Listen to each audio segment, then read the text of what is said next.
on your screen this lovely afternoon, and it's quite a delight. It's Sports Central here on Spectrum TV. We'll take you through the big stories from the world of sport retrospectively from the weekend. We had massive tennis news. There was Formula One, boxing. If you're an MMA fan, well, absolute delight you stay right here with us. Football was quite the delight, and Bright seems very excited as always to return. It's another week, Bright. I'm so happy to be on the show. I'm glad you came. Alright, so let's take you through the top stories now. Starting with the world of tennis, where Paris is an absolute delight, and I'm looking at it now. Novak Djokovic, oh boy.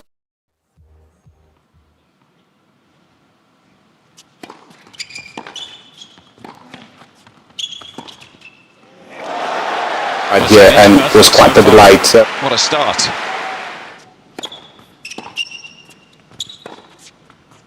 It has to be against Medvedev, talking about becoming the world number one and finishing the season as world number one. It was exciting for me to say this, man, because it would have been that interesting if it was another person. The world number one versus the world number two of Paris. That's the bout. That's the game. It's more like a bout for me. That's the game you have to look at. It was exciting, and especially seeing Djokovic maintain his position as world number one at the end of the season. Well, I had all the ingredients in it. I had the story of comebacks, had the story of legends, if you like. But the end story is that the Serbian, we're talking the man who prides himself as Djokovic, talking Novak Djokovic, would end this particularly as well number one, to the delight of the Djokovic fans. And I'm glad if you look back at it, and the man said it was an absolute pride to do that in front of his family. Two lovely kids he's got, and you could see what it means, what it meant for him rather at the end of that particular one. When he was confirmed champion, he ran to his kids to celebrate. Quite good. Not just for him alone, for the entire tennis world. After losing on winning the Grand Slam, complete Grand Slam of the year, it seemed like a problem. A lot of people were scared. I was scared for him too. Can he have a psychological doubt about himself? We've seen what's happened to Serena Williams trying to break records, and she's had that doubt. It's been difficult for her to come around. And seeing Djokovic at least winning the Masters is exciting, and not just winning the Masters against the next big thing of the younger generation, the man who's trying to upset the equality. It's all about Rafael Nadal, it's all about Federer and Djokovic. They've all won 20 Grand Slams. And you have a guy who won the US Open, Danny from Russia, and he says, I want to be the next big thing. I want to be the world number one. And they call him the octopus. Because of how he plays and how he picks the ball from difficult position. They started all out, it seemed like Djokovic was going to lose. He lost the first set. Absolutely. But he came back doing what he knows how to do it. And for me, it was absolutely fantastic to see him win. Absolutely. Congratulations to Novak Djokovic. And boy, hold your head very high. We're talking about the man Daniel Medvedev. The year 2022 is going to be very exciting. There are lots of exciting stuff in stock for you. But you think that's done from tennis? Well, boy, you have to check back again, because we've got the big Masters in Turin coming up later, where the top 8 do rock and roll. 8 of the biggest players across the tennis world, particularly from the ATP, the rock and roll ride, and of course we're looking forward to it. It absolutely sets the stage. Now, let's leave there for a bit, Blyden, and look at other stories this particular afternoon. That takes us to Formula One. It was quite the weekend. We predicted it was going to be some grand rubber stuff, from the weekend. Oh boy, talk to us about your excitement, the way Red Bull's Max Verstappen pulled off that out of nowhere. It seemed like the game plan was going to work for Mercedes. Over the weekend, the qualifiers, it was surprising not to see Max Verstappen at the front pole. It was surprising. You saw Mercedes, Bottas, and Hamilton at the front pole, meaning they're going to start in front of Max and the rest coming behind. So during the qualifiers, we saw the Red Bull slump. So it was a shocking thing for everybody, because we expected the Red Bulls to take it all to the cleaners. It didn't happen. And it's Mexico. We know Mexico always favors the Red Bulls. Even in the heydays of Mercedes, the Red Bull guys always find a way to win in Mexico or give a good performance in Mexico. So it's supposed to be what everyone would expect. But on the evening, the good thing is, it didn't work out for Mercedes. Bottas got the space on the right, and Max overtook it. And I want to use the word of Hamilton. Hamilton said Max Verstappen rode so good that he was running at 0.5 seconds per lap. Now, let's look at how that one panned out. It ended up being a win for Red Bull, and of course, you look at the fact that, you know, what concerns many, even the Mercedes fans and Hamilton himself, talked about the incredible pace and the speed of the Red Bull cars. It's got to be the fact that, you know, Max was 0.316 seconds faster than Lewis Hamilton. Now, we're talking about, you know, the championship, this particular one. And of course, you look at the standings very quickly. It's about Max Verstappen of Red Bull, Lewis Hamilton is third, Valtteri Bottas also right there, of course, cracking into the top 3, and there you have the top 10 for the world of Mercedes. We're talking the world of Formula 1, I beg for pardon. Formula 1 standings this particular year. Well, we're almost used to it being a Mercedes thing, but this year has been quite different. The pace of the car, has that been a difference in dynamics this particular Formula 1 season? Sure, it's been. I think it started when the rules were changing this year. Yeah. The rules were changing, they needed to change the system, the structure of the flow of the cars. And there are two kinds of cars, just like I said the other time, the high rate cars and the low rate cars. And immediately when you change the structure of the flow, it favors the high rate cars. The aerodynamic structure of it and performances gets better compared to the low rate cars. I think that has been what's really caused the damages for the Mercedes team. And it's been the fact. But you can't take anything away from Max Verstappen. He's been an excellent driver. Yeah, he's been an excellent driver, and of course that definitely shows in the Formula 1 drivers standings for this particular year. But you switch for a bit, you talk about the Constructors' Championship, and now with that win for Red Bull over the weekend at the Mexican Grand Prix, definitely means they've closed the gap to Team Mercedes. Mercedes now leads the Drivers' Constructive Championship with just a single point. It tells you how close the margins are now. We've got 4 more races to go this particular year. You think there are any more twists and turns as we look forward to the crescendo of the Formula 1 season? For me, before now I gave it to Red Bulls. Yeah. I gave it to Red Bull. I gave it to Max Verstappen. I don't see any magic that will happen. Except that's probably an accident somewhere. Yeah. Because you look at the points gap, especially, let me look at the individual performances, especially when you see Hamilton 19 points below. Yeah. It's difficult for him to catch up. Yeah. It was 12 points before the Mexico Grand Prix. And when he won Mexico Grand Prix, it became 19 points, 7 point added. So you see how difficult it means for it means for Mercedes to win this particular race or this particular tournament. They have to win the four races. Well, and I don't see it happening. Well, impossible is absolutely nothing. A word echoed by the greatest. So now, arguably, we're talking the legendary Muhammad Ali. 4 more races to go. Well, we have twists and turns, but you'd have to stick around for that particular. But one thing you're very sure is when we have those twists and turns, we'll have them reported right here just for you. Let's leave that for a bit. Talk about boxing. Saul Canelo Alvarez, we talked about him last weekend, and you know, and what a phenomenon he is. Well, the man came out firing. Of course, dropped his opponent to his boot twice in that particular fight and got the titles. Now unified the middleweight division. That's great. It's usually exciting when we have unification in the heavyweight division. Yeah. But when you have it in the middleweight, I think the greatest pound-for-pound boxers we've had in history have been those in the middleweight division for me. It reminds me of the great boxers of old who made middleweight division exciting. And for me, this was the great fight. When you have a fighter who's won almost all the fights, facing another, it turns out to be the most exciting fight you can get. And the Mexican CANELO, everybody's looking forward to him. That's why KAMARU Usman was even talking about him at the time. But look, it was a great fight for me. Taking his opponent down, let's add in another belt to and become the unified champion. It's exciting for me to see. It was a great fight for me. Well, great fight, and of course, big ups to CANELO. Well, he bragged about it, and you know, there's something about bragging and matching those words with action. CANELO rather, looks like he combines both and does it exquisitely. He's the best at that division at the moment, and we can't take that away from him. I was about to ask you, the best at that division. Just about asking you where you think Saul Canelo Alvarez ranks in terms of pound-for-pound fighters. He's the best in boxing at the moment. Just like definitely, he's the best in boxing at the moment. No matter, you know, when we rate people, fighters in terms of pound for pound, it doesn't matter the category. It's how the heart, in the local say we call it the liver.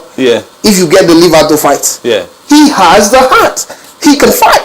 He has the stamina and the strength. And the beautiful thing is, He can't just punch alone. He can also take punches. Yeah. All right. Now, let's leave Canelo. I talk about another Nigerian. You know, when we were preparing, and of course, I got the story. It really got me.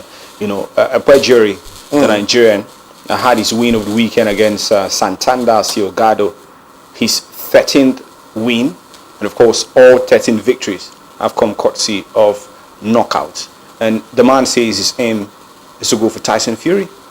That's a long walk, Joe. That's a long walk. But you look at the way he started the journey. Smooth sell, you'd say 13 TKOs. You know, he's got in the heavyweight division. Watching now. Yeah, it sounds like big numbers. Yeah, it sounds like big numbers right now. But what happens when you're starting out in boxing? First of all, I must be very proud of him as a Nigerian for putting us on the spotlight. Yeah. I'm very proud of him.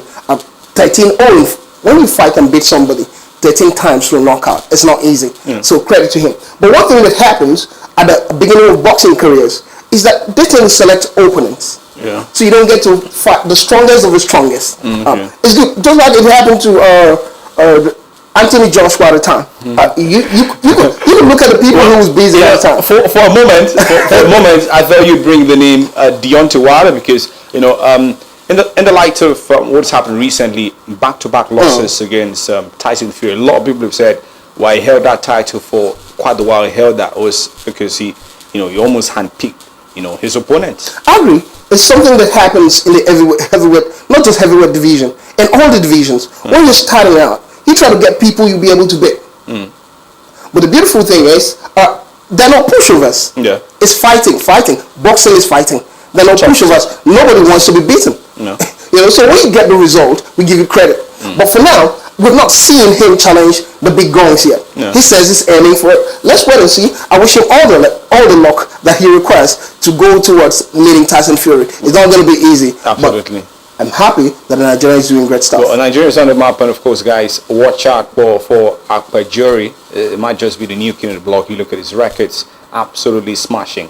Top drawer stuff, 13 victories, all coming courtesy of technical knockout. And as the man Black and rightly said, that's no mean feat by any stretch of the imagination. Let's leave boxing for a bit, and of course, let's still within the circumference of fighting and talk about MMA, a mixed martial art where KAMARU Usman for a second time beat Covington. I thought it was going to be easier for KAMARU. Yeah. It wasn't, but it was still easy somehow. It was still easy somehow. Unanimous point decision. It was a unanimous point decision. But what Kobe was doing was basically running around. He was careful. He wasn't engaging that much. But there were moments in the fight that he nearly dropped KAMARU Usman. Yeah. But he went down twice. Give good credit to KAMARU Usman. He's fought fantastically well. He's shown everybody that he's the best. Winning 15-0 in UFC is no mean feat. It's not easy. Yeah. 15 complete 0, equaling a record that stood for a while now. If he wins the next UFC fight, he's been the one with the longest streak of wins. Yeah. The man calls himself the Nigerian Nightmare, and it's been a nightmare for Reminds me of the last nightmare. Samuel Okudbita is his name. Well, if you're a boxing fan, then you should have come across that name.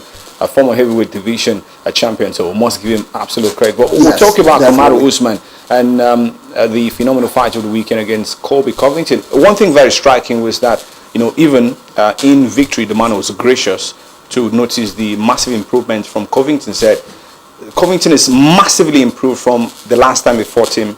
This time around, the margins were even closer. If you don't get improved fighting the best pound for pound fighter in UFC, then you get beaten black and blue.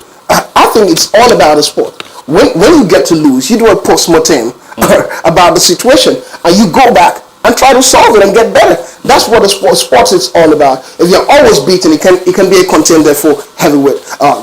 It was a great fight from my point of view. Colby, I think that was one of those moments. Massive. You can see KAMARU hold That's that moment. Yeah. that's KAMARU was hurt, and for a moment, I would tell you as a Nigerian, I was concerned. Absolutely. He wobbled a little. Yeah, he did. He wobbled a little bit. But we have to give him credit. One of the beautiful things about KAMARU Usman is he can take punches. Absolutely. He has a strong jaw. Yeah. And when you're a fighter, all you need is a combination of good boxing skills and power, and also have a strong jaw, so you can take blows. That's how to win. And he dropped him there. Absolutely. Kamaru, they dropped That's why he's the best. That's why he's the best. Yeah, dropped him twice in that particular one, but big ups. That's the second one. Oh boy, come on. Imagine at this point, Kobe saying, "Can you ring the bell? Yeah. Can you ring the bell? Can't you just be over with this thing already? Let me go home." That's Kamaru.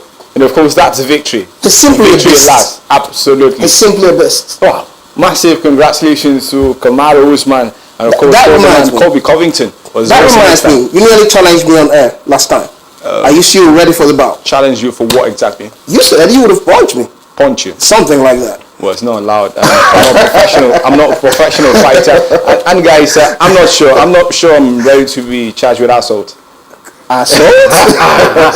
Alright, let's leave there, guys. And of course, talk cricket and New Zealand. The guys are really massive. We're talking about the T20 World Cup currently ongoing. Of course, the bit Afghanistan over the weekend to set up that mouth-watering clash against the English team, and that comes up on Wednesday in the UAE. It's fantastic. T20 is fantastic for me. Yeah. Simply fantastic. The way the games have been, looking from the angle these teams come from, especially teams like Australia qualifying, and you have Afghanistan. They've been the best in this tournament so far. They've won 5. All the games have won it. And against England, it's going to be a tough one. But I'll give it to the Afghans. Well, that has to be heartbreaking for the Indian fans because that win definitely means India defending champions are out of the T20 World Cup, and that's going to be a heartbreaking story for them in this particular one. Talk to us rather about the second semi-final expected on Thursday. It should be very exciting. Definitely, it's going to be very exciting. When you see the qualifications from the group and the way it's set up, you know that the best teams are going to win. The best teams are definitely going to win. Talking about India, one of the legends came out and he made mention about why India lost. You know the Indian Premier League finished about 2 days before the competition started. And he said, you think that was a phenomenon because we had many of the players who played for India. Yes, T24 now they're out, and of course they've got to prepare for the next one, and allow the likes of New Zealand and the likes of England, Australia as well to prepare for the semi-finals coming up on Wednesday and Thursday respectively in Dubai. One more stop before we hit the brakes right here. Of course, that's got to be on the beautiful course in Mexico where Victor Hovland, well, the man came up clutch, defending the title in the beautiful Mexican city. It's great. It's great for world number 12. It's great for me. It's shown great signs of great things to come in the nearest future. A lot of people have talked about a lot of guys in the golf sector of sports. That some people give a lot of flashes, but never really get to sustain it. And Victor is one of the guys we're expecting to sustain it, give challenges. Let's see beautiful game of golf. Bring it on as much as possible. Now, you talk about consistency in the world of golf. Is that something that bothers you? Since we saw the era of dominance from the man Tiger Woods faded, we've had intermittently likes of Jordan Spieth have come in. After that, before that, we had Rory McIlroy, non-Irishman. We've had likes of Sergio Garcia and the rest of them. Consistency, is that something you're looking forward to in golf? And how much of a problem is it that you're yet to have a golfer that would rise up to the occasion when the stakes are very high, like the man talk about Tiger Woods did in time past? I think probably sometimes it's the level of talent available. When you look at Tiger Woods, he was a special talent. And also you have to look at competitiveness in the game. Absolutely. You have to look at it. But the disservice that happens when you don't have a superstar that stands the test of time is that it makes the sport less popular. And when it's less popular, lesser sponsorship, lesser attraction. And that's the problem. Once in a while, we need to see a superstar come up and sustain performance, and I'd love to see that in golf. Well, I like to see that in golf again. Tiger Woods has been a face of golf for quite a while now. I can't quite say there's a player that really steps up to the plate and gets that top draw stuff every single time you see him step on the course. And they talk about superstars. Well, Roger Federer has been likened to be the face of tennis. Djokovic wouldn't agree. Well, commercially, that doesn't look like a debate. Roger, commercially, is far more successful, even when you're having his stocks considerably drop on the court. Well, I don't want to agree that too. Okay, commercially you say. Commercially. Commercially you say. But there's something beautiful about Djokovic is that Roger is known for his technique. the talent. Rafael Nadal is known As for a the power hard guy. work. Yeah. For the hard work. He's got stamina. But when you have to look at Kovacic, he's a combination of both. Now you Technique. now you talk about technical aspects Yes. of it. Remember, the conversation was about commercial ground. I agree. That's why I said I give it to him commercially. Well, he's but the most I think successful. Djokovic hasn't been given enough appreciation Enough that it's- he deserves. It's not been given. Yeah, from the fans and world over. Well, has Roger demanded that, or it's just coming his way naturally? It's supposed to, when you look at what he's achieved, Yeah. he's supposed to get that level of recognition. Yeah. He should get booed at some games. Yeah. That's why he was happy in the US Open that they gave him a lot of cheer. And Medvedev talked about it after the win. If you look at it technically, he's the biggest thing to happen to tennis in recent times. Biggest thing in recent times. Yes. Well, Over the past decade. it's arguable. A little here, a little there, but take nothing away from Djokovic. You seem to like Federer a lot.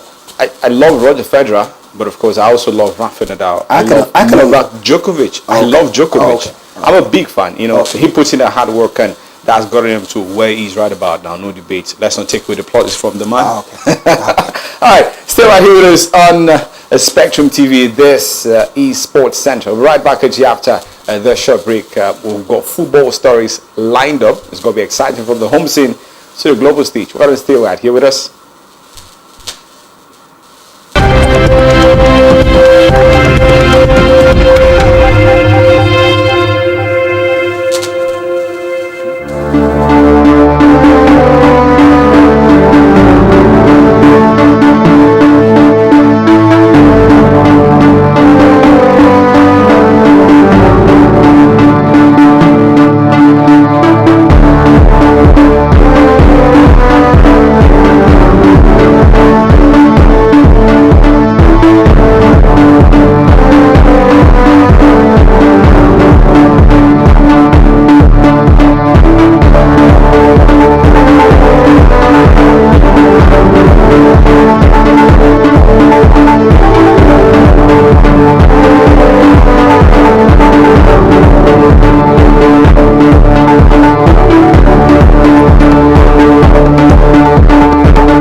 Welcome back to Sports Central right here on Spectrum TV. An absolute delight. Now, let's talk about football for the remainder of the show.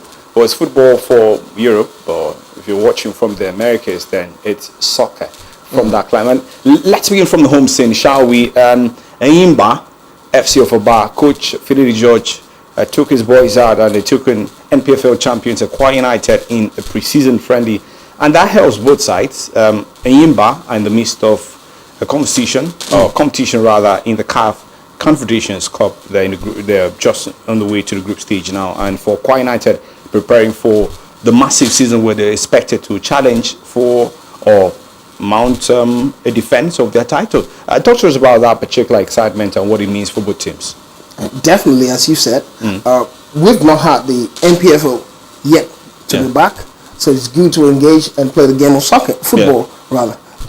It's good for ENYIMBA in particular because they're engaging the CAF Champions League. At the moment, the last time they played out, the coach complained about the team being rusty. He had to make Mike Rusty. He had to make a lot of substitution to cover for that. I think it's good for them. It's good for AKWA United too in terms of preparation.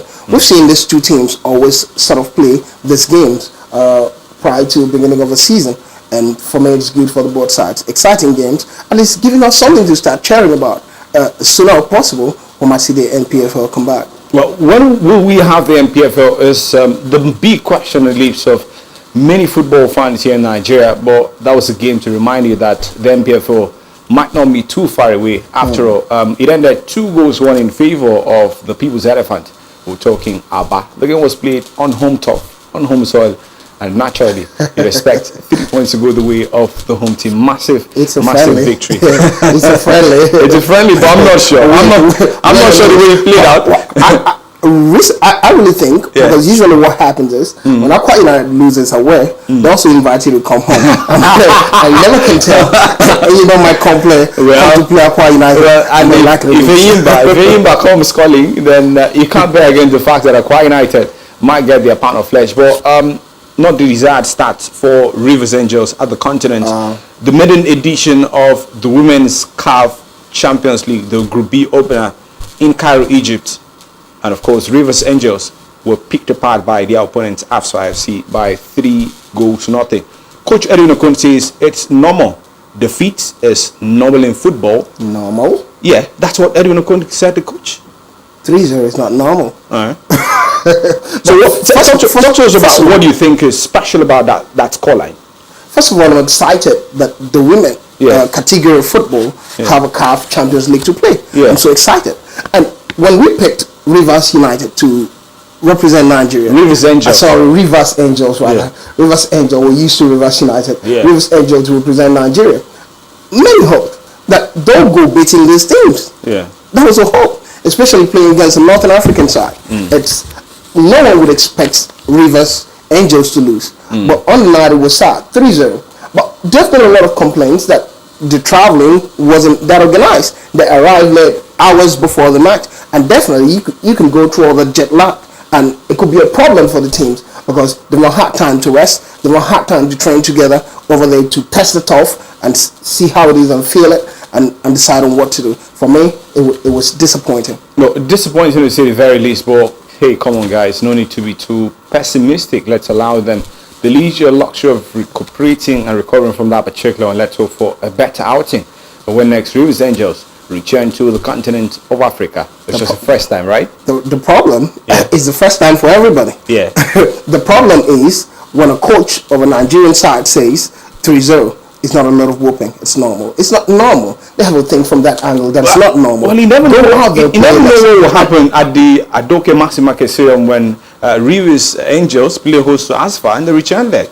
So that's I think we have a South African side in the group too. The Mamelodi Sundowns, and that's the team we will play next, and let's go over this stuff. I don't think they can beat them. Well, let's hope for a bounce back from Edwin Okun and of course the Rivers Angels. We wish them the very best going forward. Now, let's talk about the Super Eagles. So we've got a matter of World Cup qualifiers crescendoing this particular international break, and the biggest story from Nigeria and the camp is that Enyimba's goalkeeper, we're talking Noble, has been called up to replace Francis Uzoho for this particular one. There's been lots of complaints about General and not giving the home lads enough run, but there should be one, and they should be massive. And it's deserving.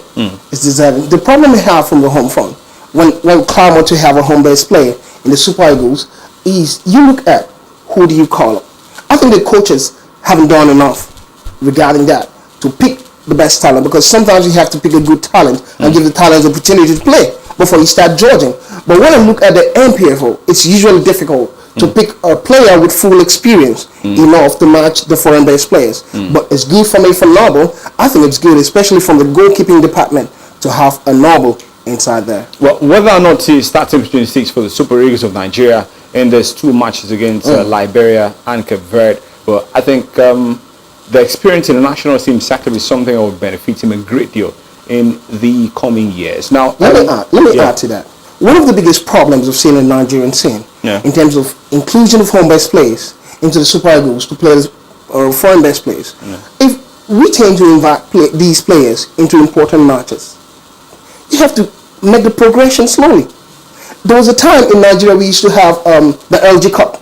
And LG Cup was basically about giving players opportunities who should be called, but you don't want to risk it in big games, so you give opportunities to play friendly matches against not too strong European sides, and you're able to test their ability and see how good they are. Well, I think we should go back to those days. Very recently, I think we did that.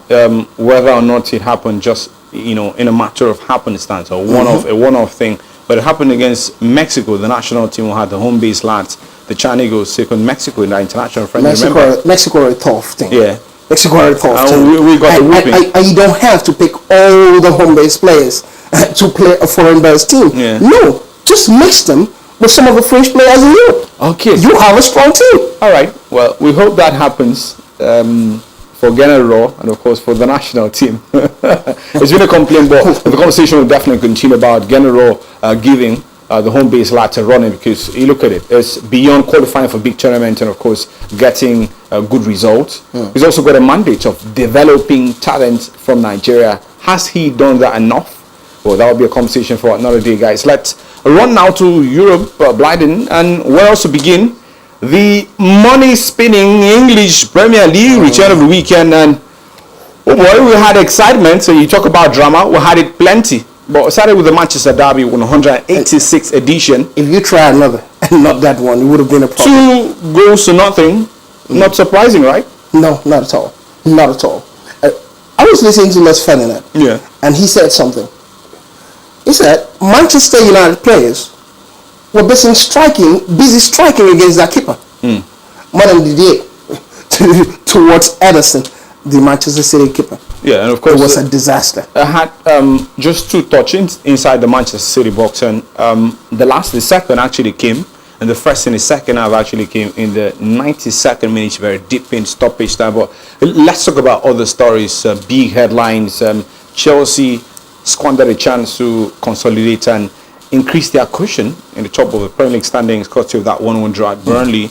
And talk to us about Arsenal and the Revolution, their 10th game unbeaten in all competitions. With that win yesterday against Watford, it catapults them to 5th in the Premier League standings. Talk to us about how they've transmogrified their fortunes. Talk about Mikel Arteta, the coach, following a disastrous outing. Arsenal was worst in the league, starts to the league after losing their first 3 games in the Premier League. Look at where they are now. That's a lot of talking. Let me begin with Arsenal. For me, I'm excited what's happening in Arsenal. Before now, everybody touted Arsenal. It was difficult being an Arsenal fan, because we were told you're not good enough. But they've had a streak of good games so far. My only fear is if injury keeps calling, because it's part of the game. There's an injury to a key player, maybe Aubameyang or Lacazette or the defender. What happens? Who are the replacements? And let it not be some form of pretense that we normally see from Arsenal. You know, to start the season quite bad, get a little improvement, and after that the slump. I just hope that it keeps going better, so Arsenal fans can have something to say. But when you look at, let me talk a bit of Manchester Derby a little. Why? Because before the game, I mentioned that if we're looking at Sashi, please, McTominay at the number 5 position, defensive midfielder, and Fred at the central is going to be a disaster. He keeps repeating that. You can't do that against a top side like Manchester City. Well, let me give you one. Let's not overdrum that particular one, because we're looking at that City side. They've beaten arguably the second best team in the league. We're talking Chelsea, and of course almost ran riot against Liverpool, but not for the resurgence of Liverpool and Jurgen Klopp in the second half. But you complain against Manchester United as if they ever had a chance against City, at least for the season. The problem is not losing to City. Yeah. The problem is how they played against City. Well, we've moved past how they lost against City, because the ball. When they lost against Liverpool, the conversation was, well, you can lose against Liverpool, they're one of the best teams in the league, but lose by 5-0, that's embarrassing. And here they are, lose against the same City, 2 goals to nothing. We're saying, well, it's about how you played. Looks like we always find an excuse in that Manchester United team, no matter how they perform. They were basically chasing the ball. But this is my problem. Football is played in the middle, in the midfield. And you had Fred, McTominay, and Bruno. I think we've not talked about the performances of Bruno Fernandes this season. Yeah. He seemed to be excused. For me, he was the worst player on that pitch. Yeah. On big games. Well, he's always the worst player on big games. You talk about his form. I don't know if you've noticed, but a lot of pundits say it has nosedived since the arrival of Cristiano Ronaldo. Is there credence to that particular? This is the problem he's had. Yeah. Before, he left the midfield, and he'll be joining attack. Yeah. Now you have Cristiano Ronaldo. No need to join attack. Yeah. Give him the supply, and he's not doing that. As a big player, he's supposed to drop back to the middle. But this is my problem with that game. You have Fred, the only player in the mix of the 4 who can hold on to the ball a bit. Who? Fred. Really? When you look at McTominay, Fred does that? Yeah, a bit. Oh, when you look at McTominay, yeah, he can start the ball. He wasn't touching the ball. Yeah. Playing a defensive midfield is not all about being muscular and physically strong. You have to be able to start a play. Manchester United had difficulty starting a play, and that's the key problem. Against a big side, you have to play from your own back. And that's entirely down to McTominay. It's entirely down to the mix of having McTominay. Tam Woodfellas, we want to sit and talk about the Manchester derby, all year, all season, well, we could. But let's talk about the surprise Liverpool lost for the very first time. Quickly, before we switch, I talk about a story from Spain and Italy. They lost for the first time against West Ham United. Yeah, Liverpool look a bit flashy. One moment they're flashy. Yeah. They're scoring wonderful goals, driving in plays, and the attacking ones are excellent. And the next moment, in the English Premier League, they're struggling to win. They're struggling against Brentford. They're struggling against West Ham. And they lost. And it's appointed to what will happen in the league. Well, for me, I might not win the league. Let's narrow in on that particular conversation. It isn't necessarily for me about losing against West Ham United and strongly against Brentford. But the critical question I want you to break down for us is, what did Brentford do to Liverpool, and what did West Ham do to them yesterday that a lot of teams are not doing in the league? Liverpool is basically mechanized to attack. They use the flanks and the full-backs. And when you create a good resistance, look at Brentford. They're a team with such resistance from the middle. They attack everybody and they defend at the same time. Yeah. So they make it difficult for you to come in. And when you're going forward and they get a counter-attack, they force you heavily. The same thing with West Ham. And that's why you see teams like Liverpool will struggle. Because they're not built from the middle. They're built from the back and the attack.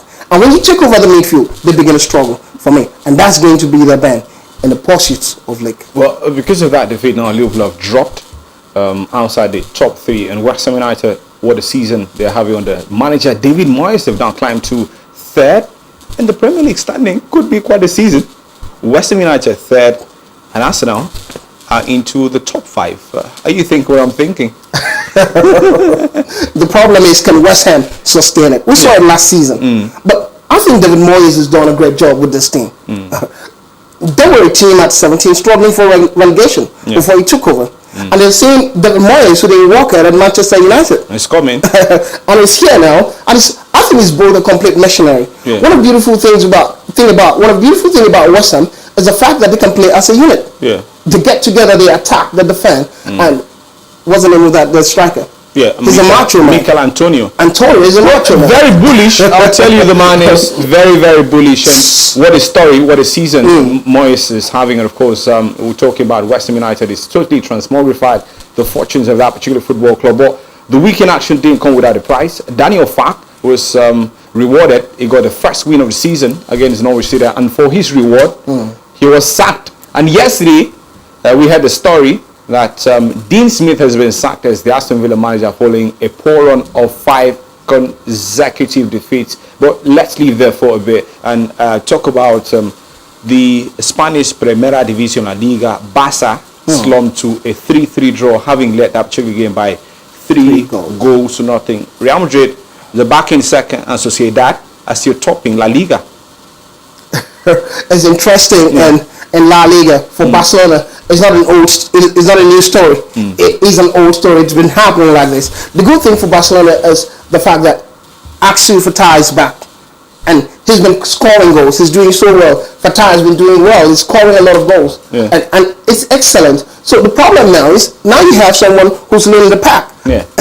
He's donning the number 10 shirt so good, and he's trying to prove everybody Messi's out. I can take over the mantle. I'm the new guy now. I'm the new guy now, and he's doing the job. The problem is, can the defense handle the pressure? Because leading 3-0 and slumming 3-3 is a problem. And the big question is, can Xavi Hernandez turn that 14 around? Well, it's going to be one of the biggest questions. Whether or not I've got the answers for it, I'm not sure. I'm here to do just that. But Xavi is in Barca.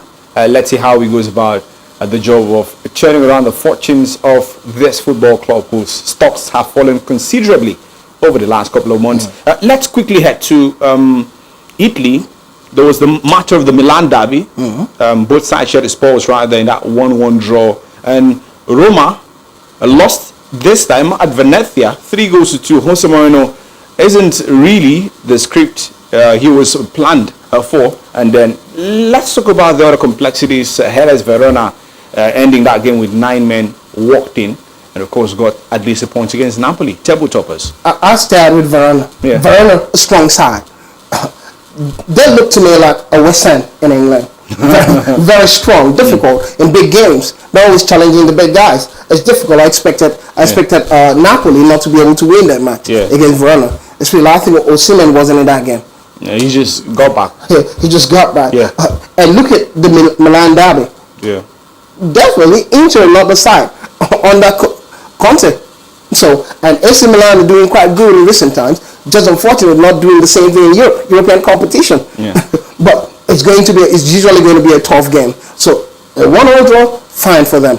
No, it was quite. And Jose Mourinho, he can find the mathematics to solve the problem in Roma.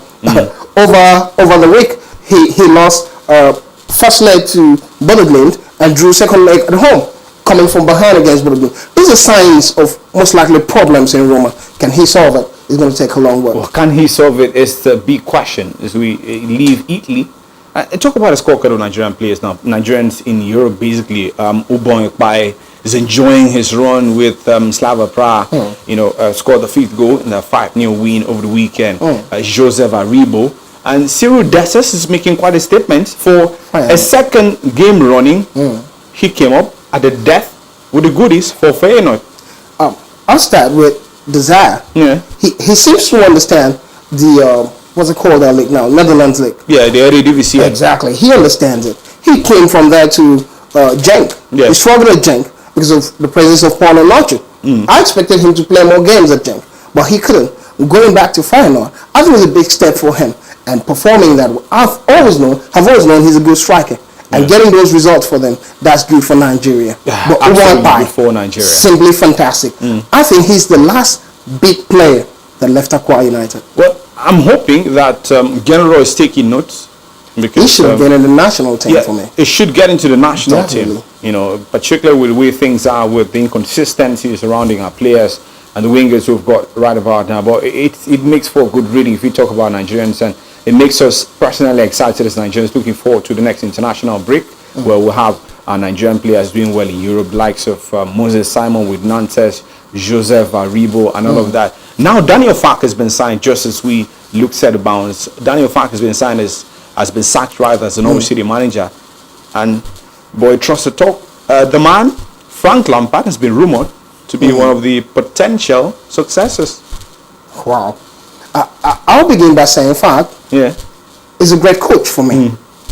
When you see what's done with the Norwich team, taking them to relegation, bringing them back. You have to give him credit for also taking them to relegation. and bringing them back. But you look at Norwich, they're a young side. Yeah. The young side, I think that has been a problem.